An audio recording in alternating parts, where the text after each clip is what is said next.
প্রিয় শিক্ষার্থী, সরকারি ডাক্তার জহুরুল কামাল কলেজ কর্তৃক আয়োজিত আজকের অনলাইন ক্লাসে তোমাদেরকে স্বাগত জানাচ্ছি। আমি মোহাম্মদ ইমদাদুল হক, প্রভাষক, মার্কেটিং বিভাগ। শিক্ষার্থী বন্ধুরা, আজকে তোমাদের জন্য আমি আলোচনা করব একাদশ ও দ্বাদশ শ্রেণীর উৎপাদন ব্যবস্থাপনা ও বিপণন এর প্রথম পত্রের প্রথম অধ্যায়ের। আমাদের আজকের আলোচ্য বিষয় উৎপাদনের গুরুত্ব। উৎপাদনের গুরুত্বকে আমরা প্রথমত তিনটি দৃষ্টিকোণ থেকে আলোকপাত করতে পারি। প্রথমে রয়েছে উৎপাদকের দৃষ্টিকোণ থেকে উৎপাদনের গুরুত্ব, ভোক্তার দৃষ্টিকোণ থেকে উৎপাদনের গুরুত্ব এবং অর্থনৈতিক দৃষ্টিকোণ থেকে উৎপাদনের গুরুত্ব। তো প্রথমে আমরা জেনে নেই উৎপাদকের দৃষ্টিকোণ থেকে উৎপাদনের গুরুত্ব। উৎপাদকের দৃষ্টিকোণ থেকে উৎপাদনের গুরুত্বকে 7টি ভাগে বিভক্ত করা হয়েছে, অর্থাৎ 7 ধরনের গুরুত্বকে এখানে তুলে ধরা হয়েছে। প্রথমে রয়েছে উদ্দেশ্য অর্জন। একজন ব্যবসায়ী হিসেবে একজন উৎপাদকের প্রধান উদ্দেশ্য হলো মুনাফা অর্জন করা। আর মুনাফা অর্জন করতে গেলে অবশ্যই তাকে পণ্য বা সেবা সামগ্রী উৎপাদন করতে হয়। পণ্য বা সেবা সামগ্রী বাজার গবেষণার মাধ্যমে পণ্য বা সেবা সামগ্রী উৎপাদন করলে একজন উৎপাদনকারী প্রতিষ্ঠান বা একজন ব্যবসায়ী হিসেবে উৎপাদনকারী ওই পণ্য খুব সহজেই বাজারে বিক্রি করতে পারে। এতে করে তার কাঙ্ক্ষিত উদ্দেশ্য অর্জিত হয়। এরপরে আসছে উপযোগ সৃষ্টি। উৎপাদনের মাধ্যমে পণ্যের নতুন নতুন উপযোগ সৃষ্টি করা সম্ভব, অর্থাৎ উপযোগ সৃষ্টিকে আমরা উৎপাদন বলতে পারি।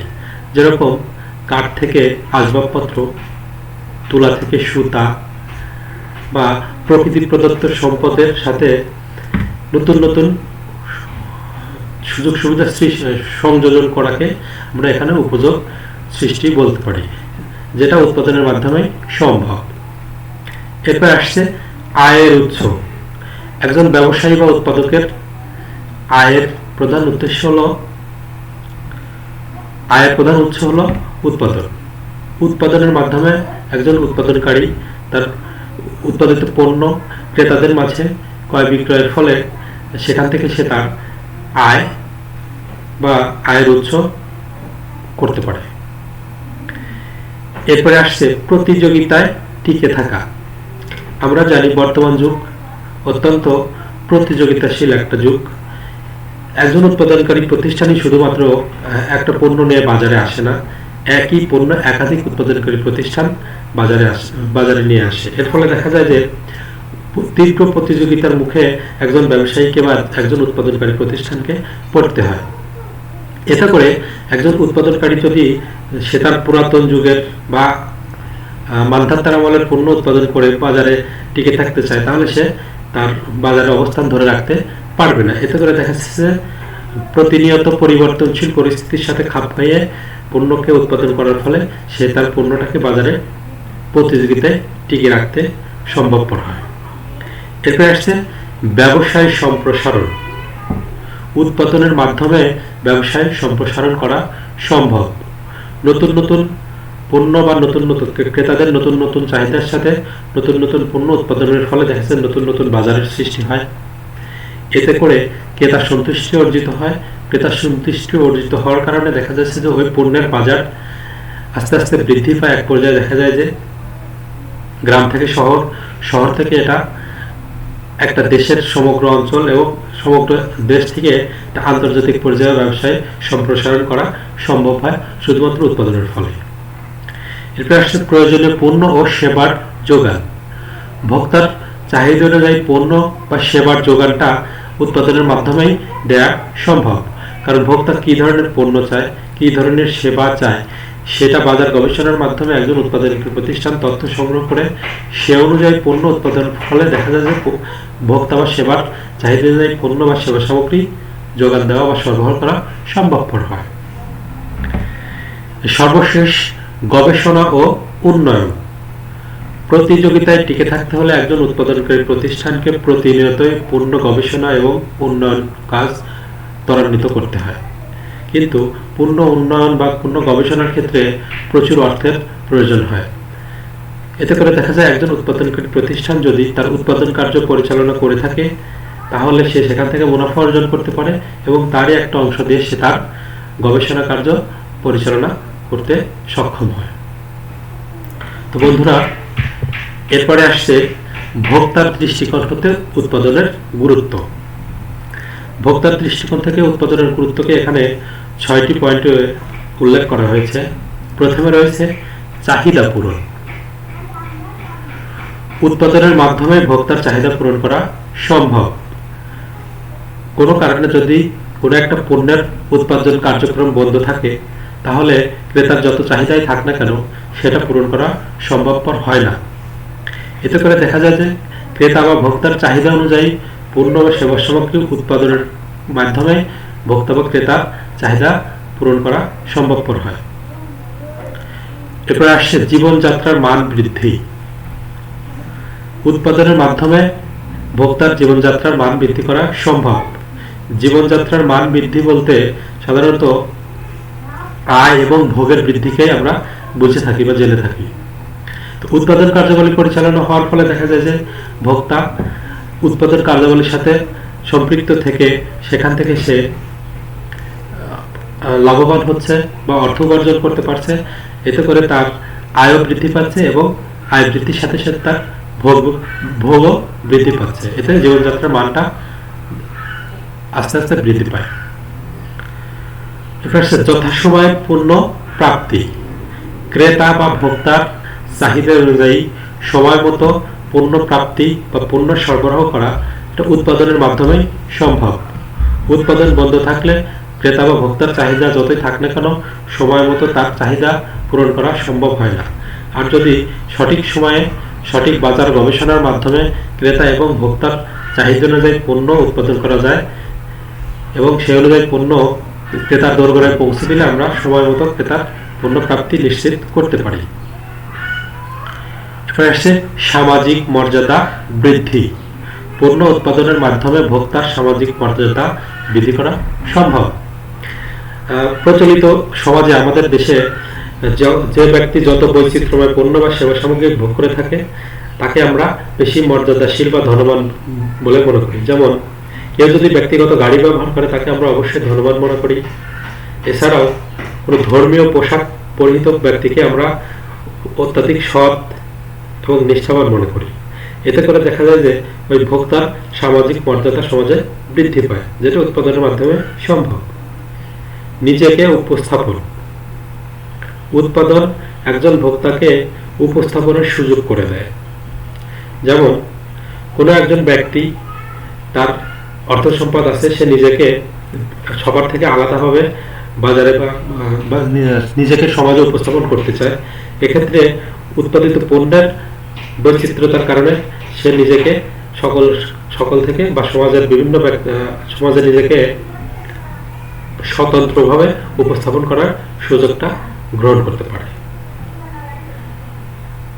সর্বশেষ সভ্যতার সুফল ভোগ। উৎপাদনের মাধ্যমে এটা সম্ভব।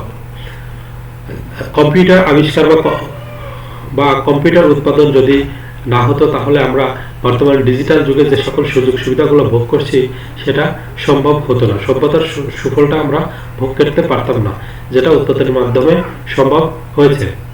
এই যে আমরা করোনাকালীন সময়ে তোমাদের জন্য যে অনলাইন ক্লাসের ব্যবস্থা করেছি, এটা উৎপাদনের মাধ্যমে সম্ভব হয়েছে বা আবিষ্কারের মাধ্যমে সম্ভব হয়েছে। এরপরে রয়েছে অর্থনৈতিক দৃষ্টিকোণ থেকে উৎপাদনের গুরুত্ব। অর্থনৈতিক দৃষ্টিকোণ থেকে উৎপাদনের গুরুত্বকে এখানে 7টি পয়েন্টে আলোচনা করা হয়েছে। প্রথমে রয়েছে কর্মসংস্থানের সুযোগ সৃষ্টি, অর্থাৎ কর্মসংস্থান সৃষ্টি করা, যেটা উৎপাদনের মাধ্যমে সম্ভব। উৎপাদন কার্যাবলী, যে দেশ যত উৎপাদনের দিকে এগিয়ে সেই দেশ তত অর্থনীতির দিক থেকে উন্নত।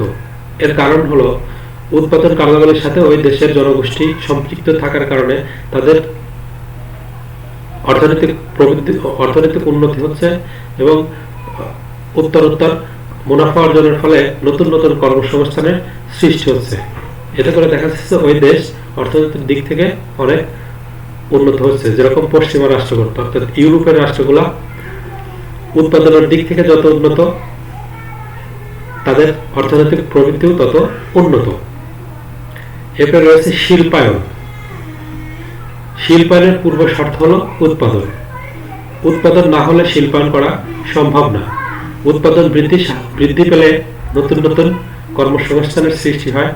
এতে করে ওই দেশের জনগণ বা ওই দেশের শিল্প মালিকগণ অধিকভাবে মুনাফা অর্জন করতে পারে। এতে করে দেখা যাচ্ছে নতুন নতুন আরো কর্মসংস্থানের সৃষ্টি হচ্ছে বা নতুন নতুন শিল্প কারখানা গড়ে ওঠে, শিল্পায়ন ঘটছে। এরপরে আসছে সরকারের রাজস্ব বৃদ্ধি। সরকারের রাজস্ব বৃদ্ধির মূল, সরকারের যে রাজস্ব আয় এর মূল হচ্ছে ট্যাক্স, ভ্যাট ইত্যাদি। কিন্তু এরপরে রয়েছে উৎপাদন শুল্ক, অর্থাৎ উৎপাদনের উপরে যে ট্যাক্স বা শুল্ক আদায় করা হয় সেটা। তো যে দেশের যত উৎপাদন কার্যক্রম যত বেশি ঘটবে, অর্থাৎ শিল্প কারখানা যত বেশি প্রতিষ্ঠিত হবে, সরকারের রাজস্ব দিন দিন বৃদ্ধি পাবে।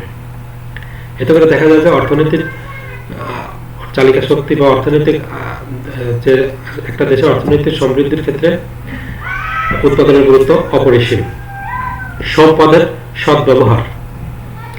যে দেশ শিল্প কারখানায় যত উন্নত, প্রযুক্তিতে যত উন্নত, সেই দেশের প্রাকৃতিক সম্পদের সদ্ব্যবহারটা তত বেশি হয়েছে বা হচ্ছে। উন্নয়নশীল দেশগুলো, তাদের উন্নত দেশগুলো তাদের প্রাকৃতিক সম্পদকে যথাযথ ব্যবহারের মাধ্যমে তারা আজ পৃথিবীতে নেতৃত্ব দান করছে। কিন্তু যে সকল দেশ অর্থনৈতিক দিক থেকে দুর্বল, প্রযুক্তিগত সুযোগ সুবিধা থেকে দুর্বল, তারা তাদের সম্পদ অকেজ এখনো ব্যবহার করতে সক্ষম হচ্ছে না। এতে উৎপাদনের মাধ্যমে একটা দেশের প্রাকৃতিক সম্পদের সদ্ব্যবহার করা সম্ভব। অবকাঠামোগত উন্নয়ন। যে দেশ শিল্প কারখানায় যত উন্নত, অর্থাৎ উৎপাদনের দিক থেকে যত অগ্রসর, সে দেশের অবকাঠামো তত উন্নত। কারণ উৎপাদন কার্যক্রম পরিচালনার জন্য তার কাঁচামাল বা মেশিনারিজ, কলকারখানা এক জায়গায় থেকে অন্য জায়গায় আনানোর জন্য রাস্তাঘাট, ব্রিজ, কালভার্ট ইত্যাদি উন্নত প্রয়োজন। এতে করে দেখা যায় যে শিল্প কারখানা প্রতিষ্ঠার পাশাপাশি ওই দেশের অবকাঠামোগত উন্নয়নও সম্ভব হয় এই উৎপাদনের কারণেই। এরপরে আসছে অর্থনৈতিক প্রবৃদ্ধির অর্জন। উৎপাদনের ফলে একজন উৎপাদনকারী ব্যক্তিগতভাবে যেরকম মুনাফাভোগী হচ্ছে, পাশাপাশি ওই দেশের সাধারণ জনগণও তার ব্যক্তিগত আয় বৃদ্ধি পাচ্ছে। এতে করে দেখা যাচ্ছে যে সামগ্রিকভাবে একটা দেশের অর্থনৈতিক প্রবৃদ্ধি অর্জিত হচ্ছে। সর্বশেষ রয়েছে সামাজিক অগ্রগতি লাভের উপায়। একটা দেশের সামাজিক অগ্রগতি লাভের পূর্ব শর্ত হলো ওই দেশের সামাজিক জনগোষ্ঠীকে তার বেকার না রেখে কাজে নিয়োগ করা বা কাজের সাথে সম্পৃক্ততা করা। তো যে দেশের কলকারখানা বা উৎপাদন কার্যাবলীর সুযোগ বেশি, কর্মসংস্থানের সুযোগ বেশি আছে, সে দেশের জনগণ বেকার সমস্যা থেকে বেকারের মধ্যে নেই এবং অলস সময় তারা পার করছে না। এতে করে দেখা যাচ্ছে যে সামাজিক যে অগ্রগতি সেটা দিন দিন উত্তরোত্তর বেশি পাচ্ছে। পাশাপাশি আমরা লক্ষ্য করি যে দেশ যত অনুন্নত, অর্থাৎ কর্মসংস্থানের সুযোগ যেখানে কম রয়েছে, অলস বেকার মানুষ সমাজে ঘোরাফেরা করে, সেখানে সবসময় বিভিন্ন ধরনের সমস্যা, যুদ্ধ বিগ্রহ বা হানাহানি লেগেই থাকে। এতে করে দেখা যায় উৎপাদনের মাধ্যমে একটা দেশের বা একটা সমাজের অগ্রগতি লাভ করা সম্ভবপর হয়। তো শিক্ষার্থী বন্ধুরা, উৎপাদনের গুরুত্ব আলোচনা আজকে এ পর্যন্ত শেষ। আশা করি নেক্সট ক্লাসে তোমাদেরকে আমরা নতুন কোনো একটা বিষয় নিয়ে আলোচনা করব। সে পর্যন্ত তোমরা ভালো থাকবে, সুস্থ থাকবে এবং করোনার প্রকোপ থেকে মহান রব্বুল আলামিন সবাইকে রক্ষা করুক এই প্রত্যাশায় আজকে এখানে শেষ করছি। আল্লাহ হাফেজ।